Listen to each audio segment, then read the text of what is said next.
2 of One Crazy Summer. Golden Gate Bridge. I glanced at my Timex. Among the three of us, I was the only one responsible enough to keep and wear a wristwatch. Vanetta let a girl see hers and never got it back.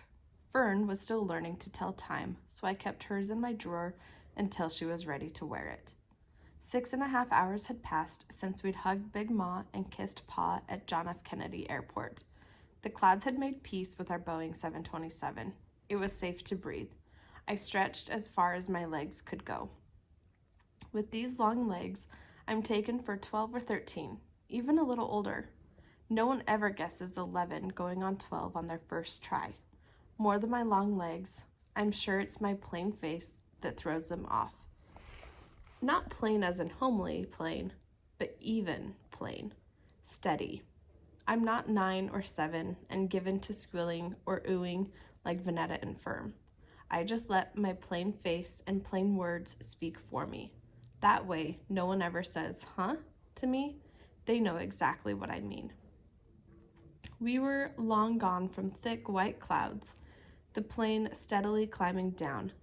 The intercom crackled, and the pilot made an announcement about the descent and altitude and that we would be landing in 10 minutes.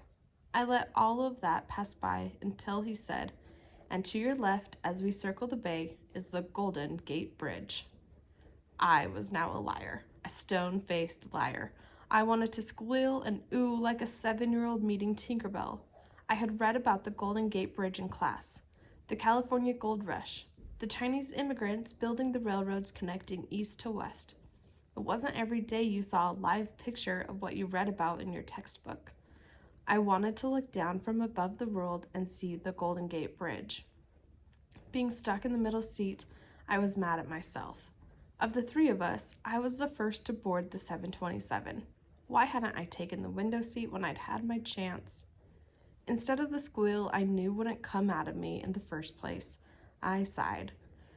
No use crying about it now.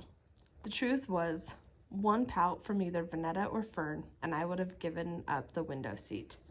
This was the only way it could be. Vanetta and Fern on either side of me, in between them.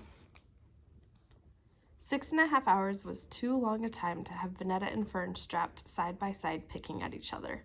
We would have been the grand Negro spectacle that Big Ma had scolded us against becoming when we were back in Brooklyn. Still, the Golden Gate Bridge was getting away from me. I figured at least one of us should see it, and that should be the one who read about it in class. "Look, Vanetta, look down at the bridge." Vanetta stayed tight to her stubborn curl, her chin in her lap. "I'm not looking." I turned to my right and got a mouthful of hair and barrettes. Fern had leaned over from her aisle seat. "I want to see. Make her switch." To Fern, the Golden Gate Bridge sounded like Sleeping Beauty's castle. She halfway believed in things not true and didn't know where fairy tales ended. No use spoiling it for her. She'd figure things out soon enough. Fern was wiggling out of her seatbelt and climbing onto me to get a glimpse. This was how it was at home.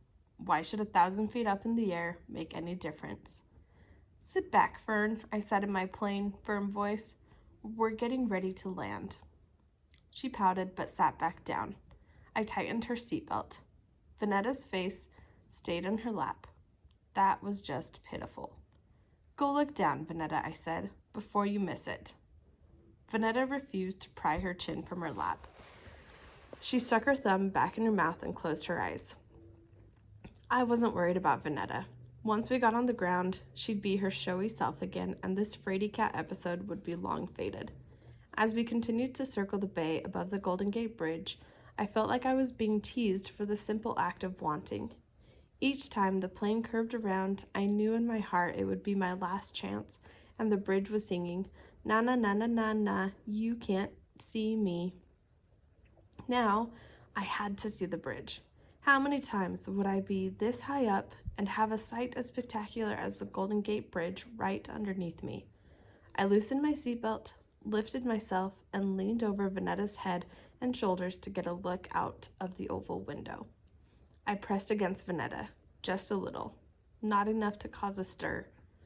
But Venetta and Fern, who was now angry, both hollered, "Delphine!" as loud as they could. Heads turned our way. A stewardess rushed to our row. "Sit in your seat, missy," she scolded me. "We're getting ready to land." Even though there were only 8 Negroes on board, counting my sisters and me, I had managed to disgrace the entire Negro race, judging by the head shaking and tisk-tisking going on around us. I shifted my behind into my seat and tightened my seatbelt, but not before I had seen orange steel poking through the thick ground clouds below. Smog. There was no time to savor my victory or feel my shame. The plane was roaring down farther and farther. Venetta held onto my left arm, and Fern, with Miss Pattycake, grabbed my right. I dug into the armrest and prayed the pilot had done this before. The plane bounced off the ground as soon as we hit land.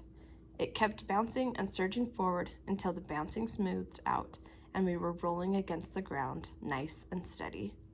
I took a deep breath so I'd sound like myself when I started telling Venetta and Fern what to do. The main thing was we were on the ground. We were in Oakland.